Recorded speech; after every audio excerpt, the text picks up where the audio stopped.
Hi everyone, and welcome to part 3 of our tutorial series on how to create a custom Neorg module. In the second part, we've added a configuration table to our Hello World exercise.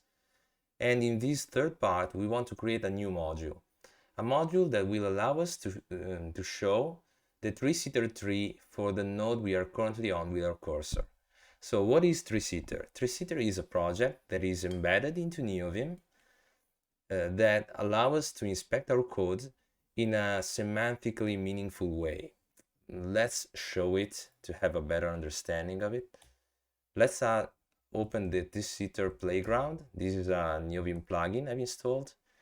And here you can see that the code on the right has been inspected by a treesitter, and we can have, for example, function call in line 0, from column 0 to column 29, so the first line. We have a function call. Inside it, we have the name of the function, the arguments of the function, and inside we have a string. So everything in our code base can be inspected this way. So here we have basically a tree. We have string, which is child of arguments, which is child of function call, which is child of the document. And this is what we want to show. So let's, first things first, create the new module. We can copy the Hello World directory and paste it. Let's now change it to the new module name. We can use showts3. And now we should clean it up. So let's remove the code that was specific to the other module. And here, let's call it showts3. So here we have our new module. We might want to have a configuration. Maybe we want to configure the separator. And I like to use the arrow symbol. Nice. Now inside module.load, the first thing we want to do is to actually require the Neorg module that allow us to create a subcommand. Because how will we show the TypeScript tree will be through a Neorg command like Neorg show ts3. We want to do this. And to add our custom commands, we have to require another module, which is core.neorgcmd. In the last part, we have seen that there is a function, which is module.setup, that we can use for exactly this purpose. So inside of it, we can return a table. And in this table, we want to set up the the required modules. And we only want to require core.neorgcmd. If we had other modules, we could, comma and set up, I don't know, keybinds, something like that. We do not need it. So let's just require core.neorgcmd. And this is the first part. We have now required this other module, and we can use it inside the load function. And that is where we want to add a little bit of code and create our custom command. So how do we do that?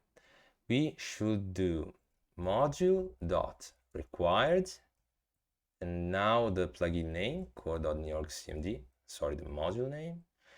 And core.required contains all the modules we are requiring. We are just requiring one, so that's all there is inside. And this module expose a method called add commands from table. And of course, it takes a table as parameter. And here we will use this table so that each key is a command name, so show ts3 here. And the value is a table that contains some configuration for our commands. So for example, args equals 0 means that this command will not take any arguments. We can also add condition equals Neorg, so that it will only be run in Neorg files. And name equals external dot show ts3 dot show. This is an event name, and it's basically whatever you want, but to keep it consistent with the rest of the code, we usually do the module name. So in this case, it's external.showts3, and then an action which show. I mean, it's pretty explicative. It's a nice name, and that is all we need to actually create this new command. Now let's add it in our configuration. So in my case, I can go into my Neorg config and change this hello world to show ts3. Let's remove the configuration, save and reload.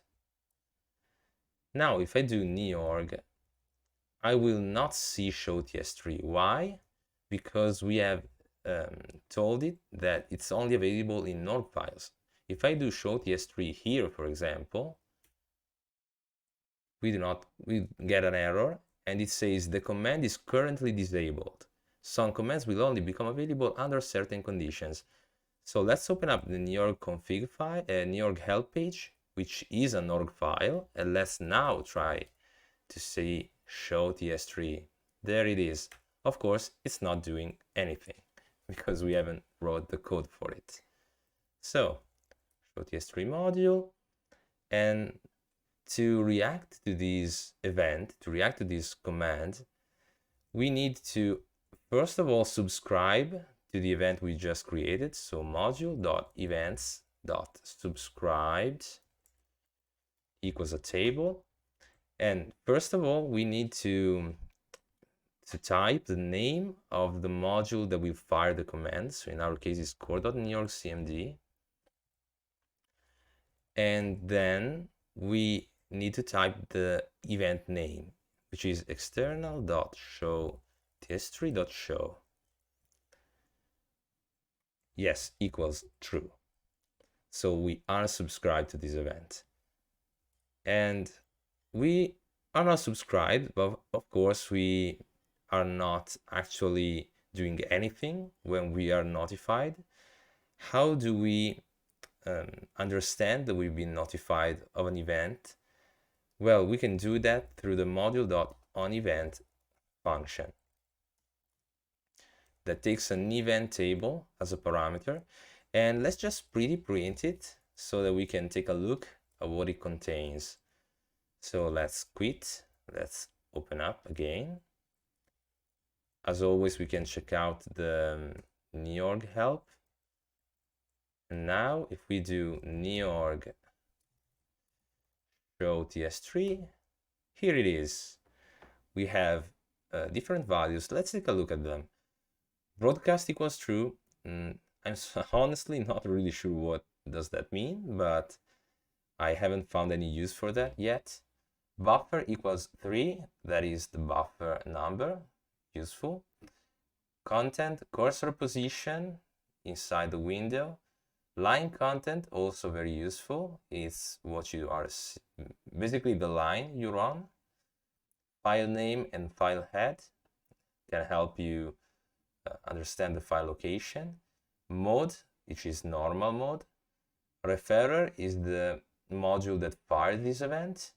Split type, and this is very useful, contains the module that fired the event and the event name, already split so that they can be easily inspected.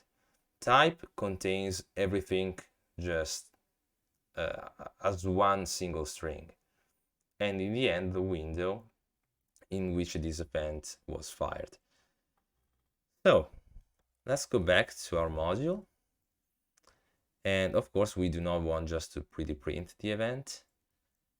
We want to do a little bit more. First of all, let's check if this is actually the event we want with the event split type parameter. So if event.split type of 2, because we want the second element in this one-dimensional table, is external.showts3.show, then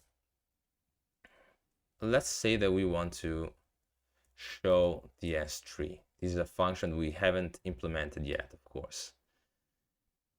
And as you can see, I didn't just say show ts3, but I typed module.private.showts3. And this is a table that we will now create. Module.private contains all our private functions that will only be used inside this module, inside this file specifically. So function show, or well, since this is a table, we should do show ts3 equals function. Doesn't take anything as a parameter. And the basic logic of this function is get the node, first of all, the treesitter node. Then we want to extract the tree. Then we want to convert the nodes to types so that we understand what type each node is, and we can print it as a text. And then we want to actually print it. How do we get the node? There are many ways to do it with treesitter, but the easiest way by far is to use the tsutils plugin, or well, the nvim treesitter plugin, which contains tsutils. So let's do local tsutils equals require nvim treesitter.tsutils. And now we have a function which is tsutils.get node at cursor. Here it is. Well, it is pretty clear in what it does. It literally returns the node at the cursor position. So enough with that. Now local tree equal, and let's split our code a little bit, so we can do module.private.get node tree of node, and of course we will implement that function later. Then local, let's say tree types, module.private.get types from the tree, and in the end we want to print it, so print tree types. That is a table, so we will need to join them first. So let's say local text equal module.private.join types tree types, and let's print out the text. We want to join them using also the separator, and the separator too needs to be computed, because we do have a configuration variable for it. But if maybe someone might want to not have a separator at all, and when they do have a separator, they want to maybe not have everything squished together, but to have spaces around it. So let's just say private.getSeparator, and then we will handle all the logic inside of it, instead of here. And here it is. Now let's work on get node tree. So of course now this is just a little tedious. It's just me filling in the blanks. So get node tree. I might you know, make this part a little bit faster in the edit.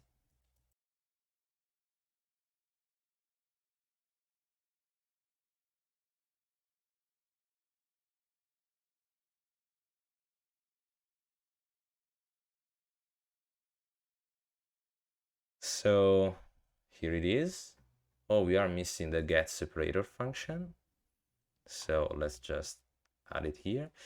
I've took this code from the markdown version of this tutorial, which is already out on my GitHub. The link is in the description. So let's take a look if it works just like this. just a little look at the onEvent function. Okay, let's quit and reopen NeoVim. Now, let's go into Neorg file and let's do Neorg show ts3. And here it is. We can see that there's a paragraph segment and we are inside a paragraph, inside a heading 2, which is inside a heading 1, which is inside a document. And here it is. You can take a look at the complete code into in the markdown version of this tutorial. Let's take a look at it together too. Here we can see get node tree. First of all, we create a new table, which is a one-dimensional table.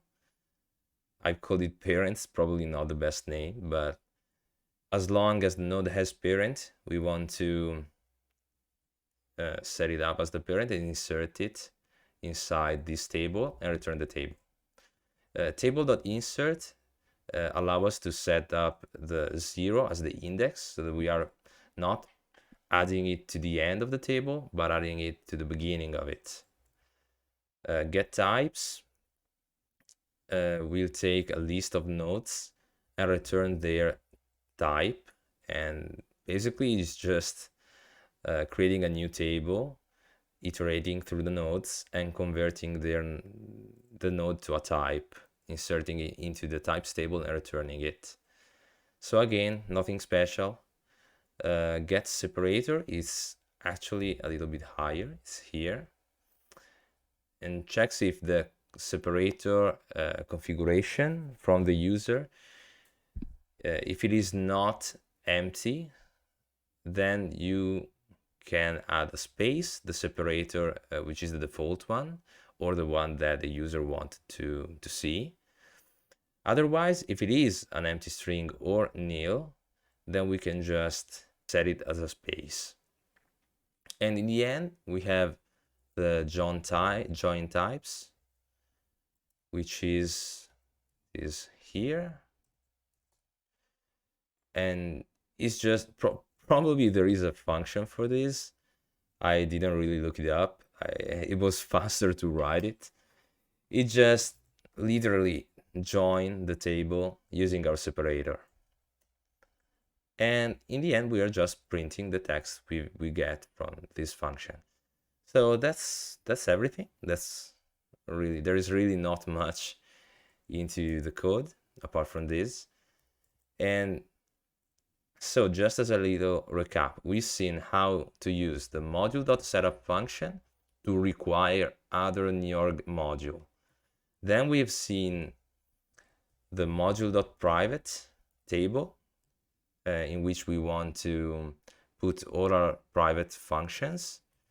Then we have seen the events table. So in this case, module.events.subscribe table that allow us to subscribe to an event. The module.onEvent function that let us react to it. And in the load function, we've seen how to create a new command using add commands from table, which is a function that is exposed from core.neorgcmd. Of course, there are other ways to interact with Neorg files. There are keybinds, there are auto commands.